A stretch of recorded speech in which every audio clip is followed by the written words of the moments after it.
Welcome to Mintel's Little Conversation podcast. Welcome to Mintel's Little Conversation, where our experts bring you fresh ideas and new perspectives on how consumers eat, drink, shop, groom and think. Each episode features a discussion of current topics, from the latest consumer trends and new products to shifts in markets and lifestyles.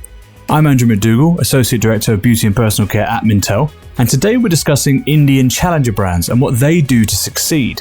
And I'm delighted to be joined by two of my colleagues. We have Lauren Goodsit, who's our Senior Global Beauty Analyst. Welcome, Lauren. Thank you, Andrew. It's great to be here. And I'm also joined by Mintel's Director of Trends EMEA, Simon Moriarty. Welcome, Simon, as well. Hello. Thank you for having me. Well, thanks for joining us for what I think is going to be quite an enjoyable chat as we look at challenger brands or indie brands or niche brands, however you term them.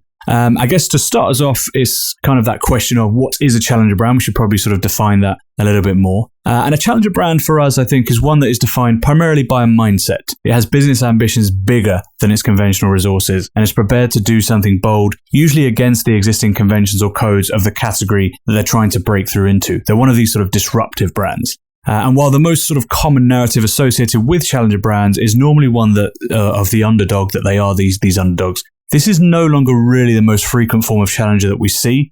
Brands today are much more focused more often on what they are challenging, whether that's the category drivers or the customer experience, for instance. So it's much more the focus on what they're challenging rather than who they are challenging. And I know we get asked a lot of questions on this topic, so I guess we'll delve right in. And my first question to you is, what does it take then for these challenger brands to succeed? What drives them? I don't know who wants to pick this up first. Sure, I can.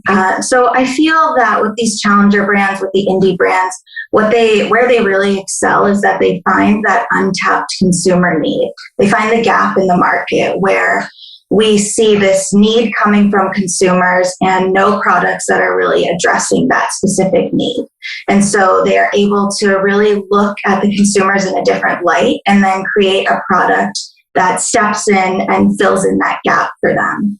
The other area where I do feel that they really excel is in creating communities. And so they really are able to talk about this untapped consumer need and then form a community of consumers who all feel that they need that specific type of product. So prior to launch or in the midst of their launch, they already have a group of consumers who want and need that product. So it really does fuel that brand or product success.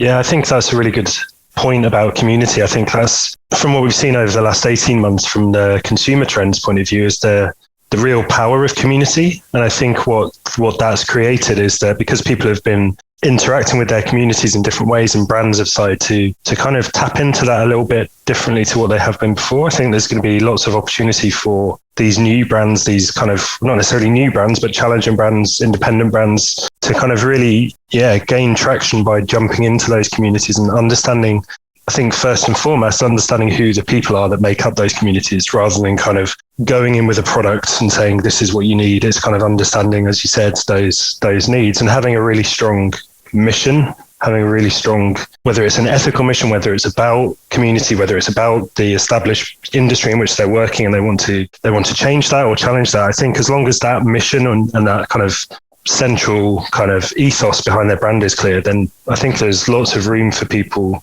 to get on board with that. I love that idea that you mentioned the words there, sort of challenge and change and mission. I think that really is kind of what it's all about, really. It's about, again, like as Lauren said, tapping into these communities is such a good way to do that, because it's where you're going to find a core audience. It's where you're going to build a culture, I think. I know, Lauren, in beauty, for example, we've spoken lots about culture as being so important. And I think that's from what you say as well, Simon, it helps sort of mold that mission statement going forward, or that idea of going forward. And I think that's important as well, because I think as a challenger brand, or even as a brand looking at inspiration from challenger brands, it's this idea that set out that mission to challenge something, rather than challenging someone or somebody, or challenging. It's very rare, for example, for you to set up a niche brand or an indie brand to go out and challenge one specific company and one company only. You're there to sort of change something, aren't you? So that's why I think that's a really important thing to look at. This idea of culture as really being the lifeblood of a challenger brand. So I think that's a really important sort of point to make from the start. And whether you are sort of on the sort of the challenger brand side, or you're looking at it from sort of a big brand perspective, what is the importance of these types of brands, and why do we need them? Because the industry itself can't just sort of stagnate. Why do we need these types of brands? The challenger brands really, to use the same word, they challenge the norm. And so they say, we're not going to accept that some consumer needs are going to go unaddressed. And they really shed light for these bigger brands to say, yes, we have all these existing products, but what else do we need on the market? You're not looking holistically at the consumer, and there are many, many needs. And obviously, as we go forward, we know that these needs will evolve, but these brands really do shed light on it, and they shake up the industry in a different way than just new product innovation than that generally does. Yeah, the idea of disruption is really important. That's why we need challenger brands, because it's not necessarily about the choice, because you wouldn't necessarily get a challenger brand whose main role is to just come in and add another product that's the same as all of the other products in the market. The only difference is that it's a new brand, or it's an independent brand, or it's got a slightly quirky advertising campaign. People won't sort of jump from brand loyalty for those reasons. But if it's about disrupting something in that market, people are more attuned to that kind of thing. It's not necessarily this purely about the products that the challenger brand is offering. It's about the ethos behind the brand and why it's there as well. I think having that strong message is important. And I think because people themselves like to challenge the norm, so we kind of respond well when we see brands doing that, because we, as humans, we kind of crave new experiences and changes if they're sort of positive. And you might be loyal to the same brands because you like their products or their services. But I think we kind of have a positive attitude towards those brands that come along and disrupt that. We might not kind of all go and off buy their products instead, but it kind of creates a positive relationship with that brand. And it's good for the brand as well in terms of word of mouth and, people talking about it. So look at someone like Brewdog, the brewery in Scotland, which is a good example of a challenger brand. Its ethos wasn't to come into the beer market and just add in more beer for people to then have more choice in supermarkets or in pubs, because people know what beer they like. They know what they can afford. They know what flavors they're into. They know what's available in their local shop. I think the purpose of Brewdog was to disrupt what the beer market in the UK was like in terms of who it was targeting, how it was going about its advertising, how it was investing in sustainable initiatives, how it was kind of a lot of traditional brands that they were kind of releasing the same products year in, year out. They'd been around for hundreds of years in some cases. And so people respond well to that. You might not kind of think, oh, that's the best beer in the market, but it's something different. And it kind of shakes up the industry, and it forces those traditional brands to do something different as well, which obviously is a benefit to the customer. It's almost the word disruptive almost comes in a lot there then. It was almost, that's a good way to talk about. We talk a lot about disruptive products and disruptive brands, but that is ultimately what we need these challenger brands for, because it could be a little bit dull and predictable if we didn't. Lauren, sorry, I think I cut over you there. I don't know if you had something to add to that as well. No, I was just going to add that with the challenger brands, they all have a really strong consumer focus. And it isn't about, I want to bring another brand down. It's about really the consumer and what that consumer need is. And so if we look at a very well-known challenger brand like Fenty, who now we could probably move into the next phase of brands, but they really came on the market and they said there is not the shade range available for consumers that is needed. And so it wasn't, we want to take business away from other brands. It's, we want to serve an underserved group. And they brought, all of those shade ranges to the market, really totally disrupting it. And as we know, really changing the expectations for color cosmetics brands at the time and now going forward. And that's really important as well, because I think challenger brands in that instance are really crucial to everything in sort of consumer society, if you like, because it's not only about this huge amount of choice, like Simon said, with the Brewdog example, this idea that people know what beers they like, they know what kind of products they want. We have so much at our fingertips or available to us now anyway, but actually having the ability to choose a brand based on what they stand for and on their actual actions as well is also really important, rather than just purchasing purely just the product. You're buying much more than that now. And I think it's disrupted things, and it's made people it's made people sort of take that different view on things. Now, it has given more choice, but it's also given these added levels of choice based on culture and community, like you were saying. And it's also this idea as well now that on top of that, the established brands, they shouldn't be seeing this as, I mean, obviously it is going to be a challenge, but they shouldn't be seeing this as a negative now. It's now a case of, okay, well, actually, yeah, we needed the market to be disrupted. We can push on now. And actually, we do see a lot of examples of established brands who now rethink and sort of have changed the way they're trying to appeal to people as well. So it's really interesting to see what brands are doing in reaction to these challenger brands and sort of the good strategies that they have in place. Yeah, and I think it really varies from market to market as well, and the size of those kind of traditional brands, because you wouldn't necessarily get someone like Amazon changing what it does because there's a kind of a challenger version of Amazon that's focusing more on ethicality or sustainability or whatever, because Amazon owns online retail. It doesn't need to change. It doesn't need to respond. But in terms of kind of consumer goodwill and the power of those communities, it's a good opportunity for the likes of a big multinational like Amazon or like Google to come out and say, this isn't about changing our business model or changing what we do, but it's maybe what we're learning is that we need to be more open about our own internal ethics or the way that we treat our staff or the amount we give back to the environment that's maybe not as transparent as it should be. So I think there's another layer of benefit where it doesn't always kind of result in established brands changing what they do and sort of providing different choices to consumers. But it's those big companies, I think, have been forced over the last few years by challenger brands to change some of their kind of practices and be more, as Lauren said, be more about their consumer. Because, if you've been a market leader in an industry for 150 years, the likelihood is that, that relationship with your customers has become very different to when you started, and it's potentially not as important because you're just doing the same thing and you know that you have a market there. Whereas what challenger brands are doing is building up those communities, understanding the individual needs of their consumers, and then that's, I think, having a knock-on effect to traditional brands who are maybe taking a step back and thinking, yeah, we do need to think about our customers more. We need to ask different types of questions about what they want. We need to understand how their behavior is changing, and then we can respond more quickly in the same way that challenge brands are able to be more agile. And I think, Simon, that relates really well. And last year in our 2030 beauty and personal care trends, the specific trend was identity traders. But we talked about the rise of psychographics and really looking past demographics and really expanding our view of what made up a consumer. And so really kind of looking at that full picture. And that's really where I think the indies and the challenger brands, where they came into play here, is that they looked at the consumers in a different light. They didn't just take that straight demographic information and say, okay, here are the products that we need to churn out.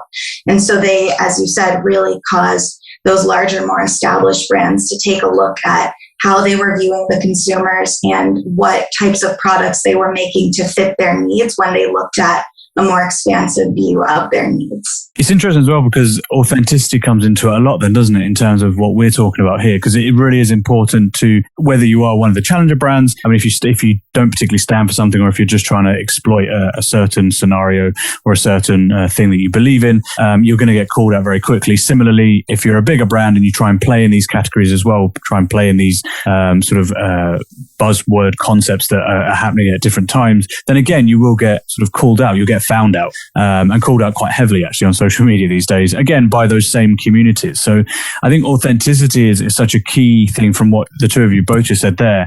And again, that can only be seen as a good thing. The fact that whether you're established in the industry or new to it, having these sort of standards, it's not sort of set standards, but as having these sort of standards in place that we can try and move our brands on based on, it is really interesting. I find it's just a really interesting way to see how we can sort of bring everyone up to the level. And it's useful for everyone to look at that. And it also shows the power as well of having a peer-to-peer approach. Again, going back to that word community you spoke about right at the start. It's really important, I think, to have, it'd be lovely to have a brand or a product that people talk about. You talk to your friends about it. You have, you can't buy that. You can't buy that kind of recommendation That's a great way, especially these days right now, to sort of have a product endorsed by a loved one or someone who's closer to you. So again, this is something that I think indie brands can play in these spaces easier because they can be closer to the culture, or they can be closer to the communities. And also it's a lot quicker and easier for them to move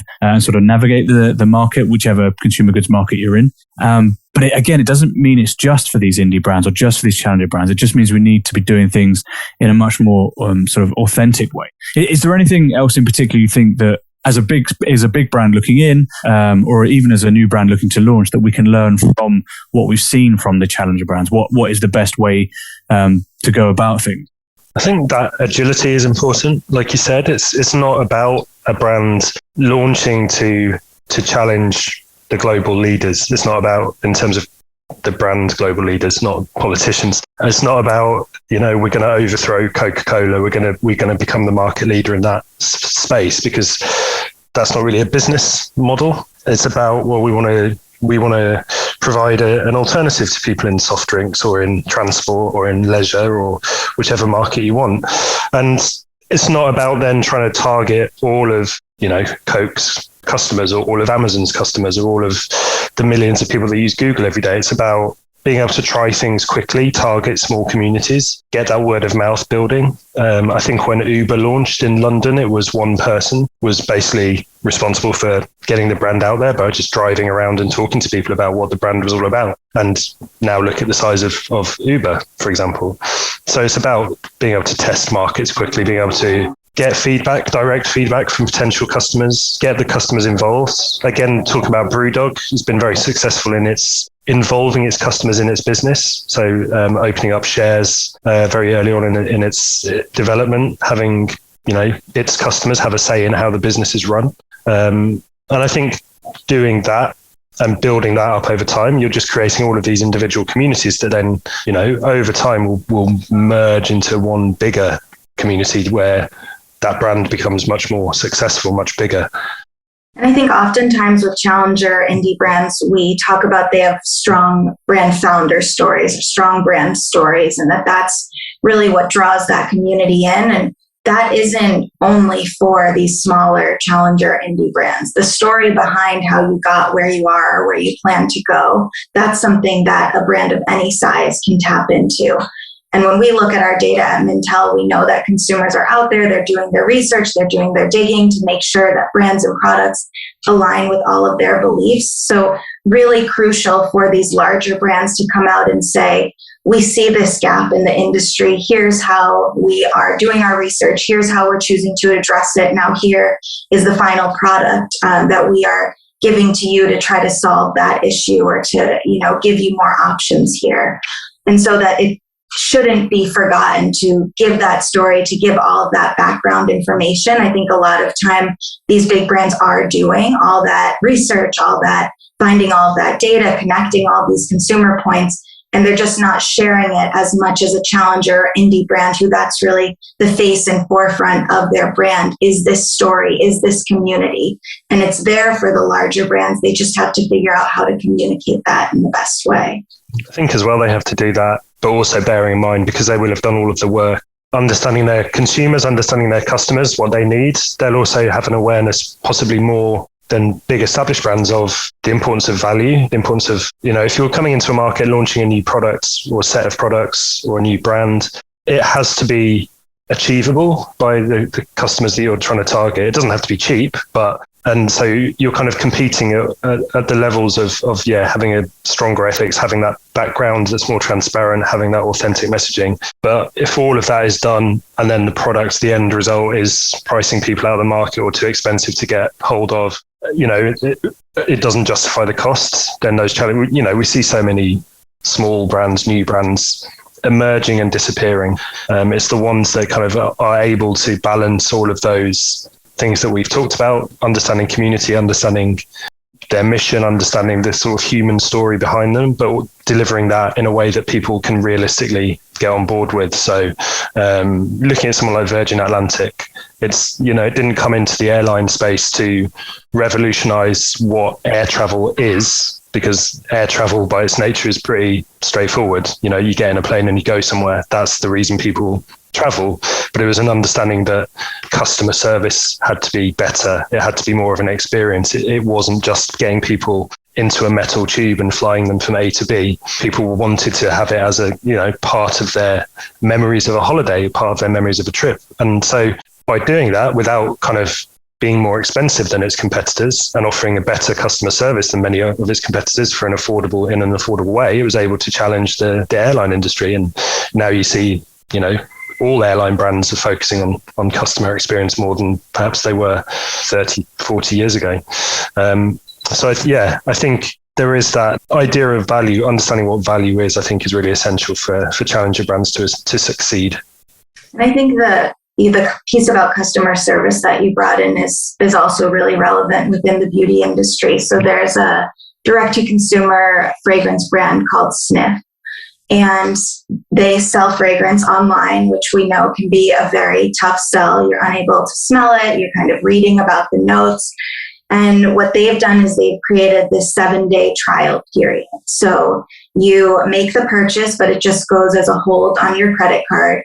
You have two options of, do you want to get a couple different fragrances? Do you want just one? And with the full size, you also get a sample. And so for 7 days, you're able to wear that sample. If you decide this is not the fragrance for me, you send it back, charged, the hold comes off of your card.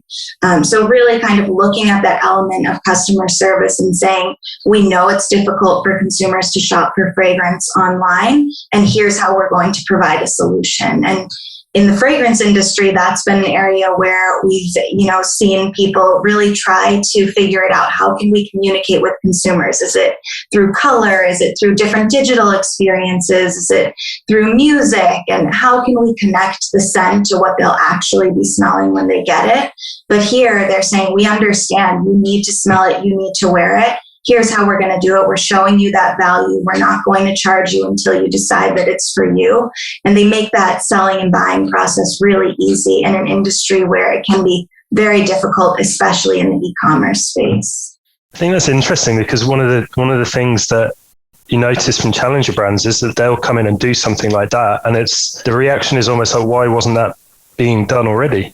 Like I think that's the real power of a challenger brand, is to understand it's not just finding a gap in the market for the sake of it. It's kind of being able to understand that gap should have already been filled, and we're in a good place to do it. Because of course it makes perfect sense for people to, effectively rent a scent.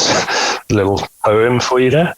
Effectively rent a scent to test it in their day-to-day life. And you kind of feel, well, why weren't fragrance houses doing that already? Why isn't that an option across FMCG in general, where it makes sense to do that?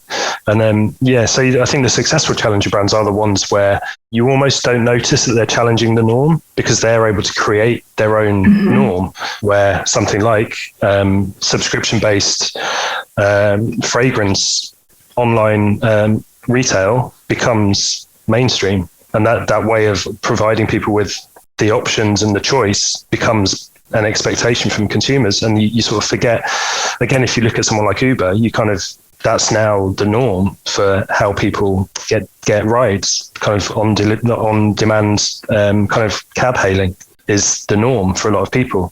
So it's almost like you don't think of Uber as a challenger brand. You think of Uber as Uber. And I think that's the really interesting thing, I think, about challenger brands or indie brands, or I think it's that whole point of accelerating these shifts, and almost, as you say, normalizing as well with such speed, these sort of movements towards thinking, changing consumer opinion or consumer behavior, thinking, oh yeah, that's just the way we've always done it. And there's so many different ways you can look at that. I mean, things like the plastic bag thing, again, that now has just become a norm thing because it's just changed the way we shop. So it's just these little sort of triggers, I think, that are just set off very well. And I think challenger brands are well placed to do that because, as you said, they do have that agility to be able to do that. It's not to say that the markets or the categories that they're involved in would never evolve and we'd never see innovation without them. But I just think it just shows their relevance in the fact that they can push these norms. And there is negativity to it as well, because like you said, Simon, earlier on, so many brands start up and then fade out. So there are, it's not just a complete positive story of, you get a challenger brand right and you're made and that's it, end of story. There is so many other steps to then take. And I think we've seen with a number of big established brands, it's a great way to move into markets or connect with communities, is to then actually purchase one of these challenger brands when they do become successful. It's in beauty, Lauren. I know we've spoken many times about so many great examples of beauty companies, thinking of sort of the big players now, sort of the big 4 or 5. They often will just buy companies that are just doing very well. And for a lot of companies, I've spoken to a couple of founders at sort of niche brands in years gone by who've sort of said that part of the aim was to get bought. It was to do something enough to get bought, to get that new money and invest that in somewhere else. So I think for a lot of people, it is the fact that challenger brands are very relevant and very useful for people to look at. And I think now more than ever, off the back of a health pandemic where we're not sure financially where we're at, off the back of the restrictions and everything globally is sort of up in the air. Again, these challenger brands can sort of attach themselves to certain concepts or certain formats that will again challenge and change the norms and take us into whatever this next normal is going to be. So it's really interesting, I think, to sort of see sort of the success that will come from that. And obviously there will be failure along the way with that as well. But I think it's really interesting to see the relevance of challenger brands with that in mind. Just to bring this sort of fully back round now, sort of one of my final sort of questions I wanted to ask you and bring it back round to Mintel. I know you've both mentioned Mintel quite heavily, but I feel very privileged actually to have Lauren on the call from the beauty side of things, because I know there's a number of our beauty trends. You've mentioned a couple of them already, but over the last few years, things like beauty with a brain or playing Mother Nature have all been these trends that again can help build and justify value for consumers. And you mentioned identity traders earlier, but also Simon, it's really great to have you on the call as well, because as a director of trends in EMEA, it's great because you can talk to us about the drivers and the pillars as well, because I know we've discussed identity and value and rights, I guess, quite heavily in this. And I know some of your trends, such as the serving the underserved as well, that's a great way to tap into communities on that side. But are there any sort of drivers or trends that you feel are really relevant now, given the state of play globally, but also from a challenger brand point of view? Is there something that you think is, as anyone sort of listening to this, my key takeaways, these are really things I should be looking at and thinking about? Yeah, I think we've covered from a kind of the drivers of consumer behavior. Yeah, the likes of community identity are going to continue to be the main or some of the main kind of focuses of brands that come into markets and are starting to target different consumer groups. It's understanding the individual customer, what they want out of their own life, how they feel fitting into those communities in which they already exist, in which they work and play and just live their day-to-day lives. It's understanding how those will develop. I think post-pandemic as well, we'll see health will be a real driver of a lot of brands across every market, where it's not necessarily a brand that's offering a health solution, but it's positioned in a way that the impact on your own well-being is more prominent than perhaps has been in the past. The impact on things like self-protection, future-proofing, sustainability and environmental issues as well will still be really important. Because I think what the last 18 months has proven is that people have gone through a period of, not just a period of concern in terms of health implications, but just a period of massive uncertainty. And what we've seen is that people have changed their relationships to brands because of that. So there's obviously a lot of strength and power in having the familiarity of a brand that you're loyal to, and the comfort element of certain products or certain services. There's a lot of power in brands being able to communicate with us and make us feel better about our lives and safer and all of that. But there's also been a shift in the things that some of those brands offer in terms of convenience, online shopping, the things that previously would have been a way to stand apart from their competitors. They're now expectations that we have as consumers. So a brand that comes along and says we can offer, delivery, next day delivery, that's not an incentive to choose that brand, because you can buy products that get delivered to your house in 15 minutes. So I think we've seen some of the things that were quite new as drivers of consumer behavior over the last few years, like instant delivery, like online platforms, like using technology to interact with a brand through social media platforms. Those things are suddenly not new anymore. I think that's an important thing for brands to think about. There's stuff that we kind of still consider to be new, contactless payment, all of that kind of thing. That's now the mainstream. It's now the norm, and the pandemic has accelerated that. So there's going to be, I think, post-pandemic, there's going to be almost a reset of what is it that will stand apart for brands. And I think it will fall back to things like what they stand for from an environmental point of view, their social good status, much more than the products that they're selling. It's about how they exist in the same world as their customers and what benefits they're providing as a result. And we had a trend, and Andrew, you'll have to correct me on the year, I want to say 2017 or 2018, called My Beauty, My Rules.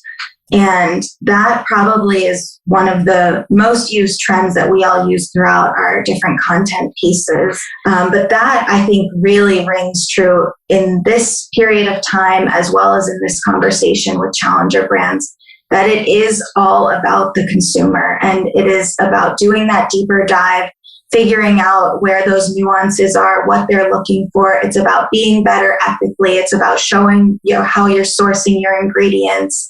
It's kind of the whole process, but the consumers have really changed the expectations that are placed on brands, and the brands that are really able to listen to those consumers and to find options to fill those needs.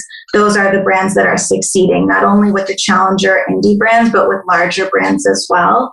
And that trend really rings true, especially right now, that you have to really listen to your consumer. You need to be able to get into those communities to really figure out the ins and outs that go beyond just that basic demographic information.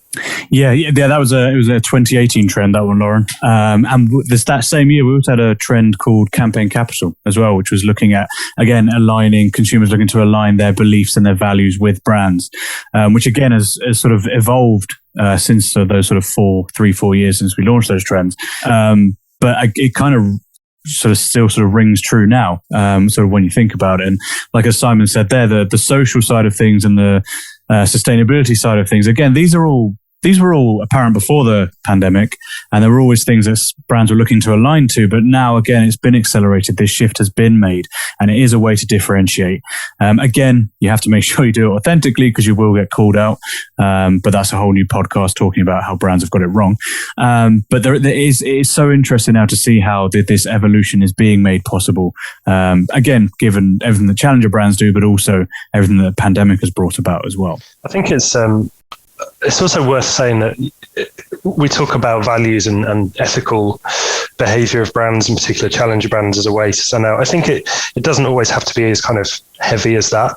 It doesn't have to be this kind of deep and meaningful kind of thing. I think there will be an expectation that brands, regardless of whether they've been around for 100 years or 2 years, have sustainable initiatives, have green credentials, have an ethical corporate social responsibility. So again, it's not a kind of differentiator, it's an expectation that we have, and that gives more room for those brands, regardless of whether you're a challenger brand, an independent brand, a mainstream brand.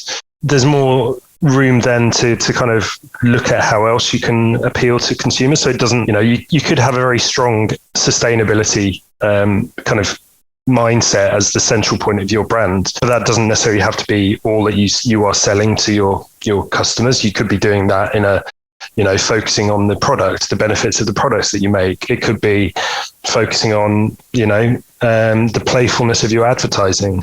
So there are so many countless other things that people latch onto. You could become loyal to a brand because you like the sense of humor that brand has in its marketing, and the fact that brand delivers your products in a sustainable packaging is almost a side benefit. It's kind of almost an expectation they would do that.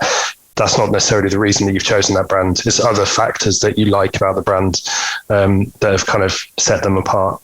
And I think, Simon, that links really well to one of our 2021 trends, which is beauty revalued.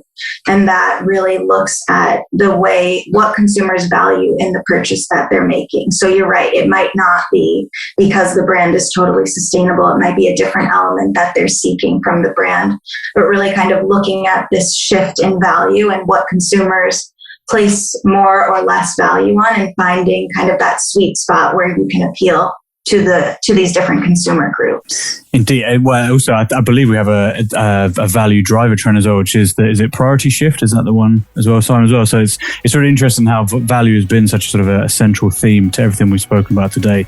Unfortunately, that about does it. Looking at the time, I could quite happily talk to both of you all day, actually, and maybe off record, maybe I will. But for now, thank you both very much for your insights. This period of time has definitely flown by, and I know that lots of people have lots of useful insights from this, particularly that thought of you don't always have to think about the biggest sort of shift. You don't have to revolutionize everything. It's sometimes just tapping into that cultural community that can mean something to consumers. But thank you so much for that. To learn more about everything we've discussed today, to learn more about Mintel, to learn more about our trends and our drivers, then please feel free to head to mintel.com or access the client platform, and you'll find out all that information plus so much more as well available to you as well. Also, be sure to subscribe to Little Conversation wherever you get your podcasts. But all that's left for me to say is thank you so much for joining me today, Lauren. Thank you for your insights. Thank you, Andrew. And thank you to you as well, Simon. Thank you very much for taking the time to take us through the trends and the drivers as well. Again, some great insights from you. Thank you. You're very welcome. And lastly, thank you very much to all our listeners as well for joining us as well. Thank you very much for listening. Have a great day.